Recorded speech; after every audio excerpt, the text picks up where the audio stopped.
र साथीहरू हामी चाहिँ तिहारमा सरर घुम्न जाने भनेर हामी साथीहरू होमस्टे गएको थियौँ। बाटोको सरर भ्यू हेर्नु कति राम्रो छ। वहाँ पुगेपछि म यसो बोलेको थिएँ हाम्रो साथी भेनाजुहरू साथीहरू बसेर मैले चाहिँ यसो इन्ट्रोडक्सन दिएको थिएँ। अनि राति परिसकेको थियो, हामी त्यहीँ बस्ने खाने अनि खाएर रमाइलो गरेर जाने भन्ने हिसाबले गएको थियौँ। ट्याक्क बसेर साथीभाइहरू भेनाजुहरू चाहिँ तास खेलेर टाइम पास गरिराख्नु भएको थियो। मलाई चाहिँ खेल्न आएन, म चाहिँ यसो सचिवको भूमिका निर्वाह गरेको थिएँ त्यहाँ। लेखा यसो लेखानी कसले कति खायो के खायो भनेर पैसाको हिसाब किताब सम्हालिदिइरहेको थिएँ मैले।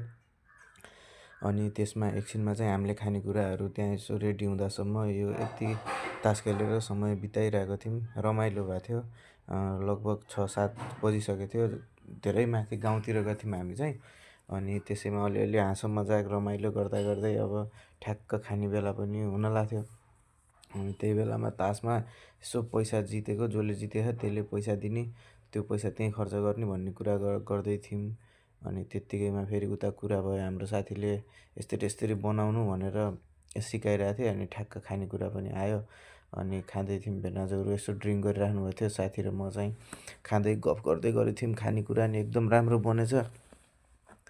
लोकल कुखुराको मासु ट्याक्क लाएर सलाद यताउति यो बनाउने रेसिपी दिने फेरि त्यो हाम्रो बसिरहेको यो सबभन्दा अगाडिको मान्छे उहाँ चाहिँ कुक हो क्या पहिल्यैदेखि, इन्टरनेसनल कुक गरेर आउनुभएको। टेस्ट गर्नुभयो कस्तो छ भनेको, दामी छ, मैले बनाएको मिठो हुन्न भनेर प्रशंसा गरिरहेछन्। अनि यताउति गरेर फेरि मैले उतापट्टि बस्नुभएको क्याप लगाएकोवाला दाइ हुनुहुन्छ, सबभन्दा ठुलो दाइ, उहाँलाई सोधेँ कस्तो छ भनेको, दामी छ तर नुन पुगेन भन्नुभयो क्या उहाँले।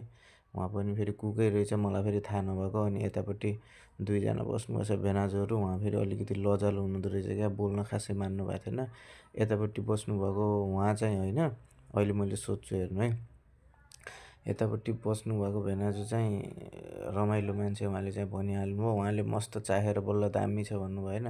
अनि त्यसपछि फेरि अर्को सुरु भयो क्या। लास्टमा चाहिँ खाना यो नास्तासास्ता खाइसकेपछि लास्टमा चाहिँ एउटा नयाँ सोच आएछ हाम्रो साथीलाई। उहाँलाई चाहिँ ढेँडो खाने भनेर ढेँडो बनाउनु भन्नुभयो। कोदोको ढेँडो र मासुको झोलसँग झ्याप्प खाने बित्तिकै उसले फर्स्ट ट्राई हान्यो। ढेँडो पनि उसैले बनाएको हो, फेरि खतरा ट्यालेन्ट मान्छे हो क्या। झ्याम्म खायो, ओहो दामी छ भन्ने सबले लास्टै मन पराएछन् क्या खानेकुराहरू।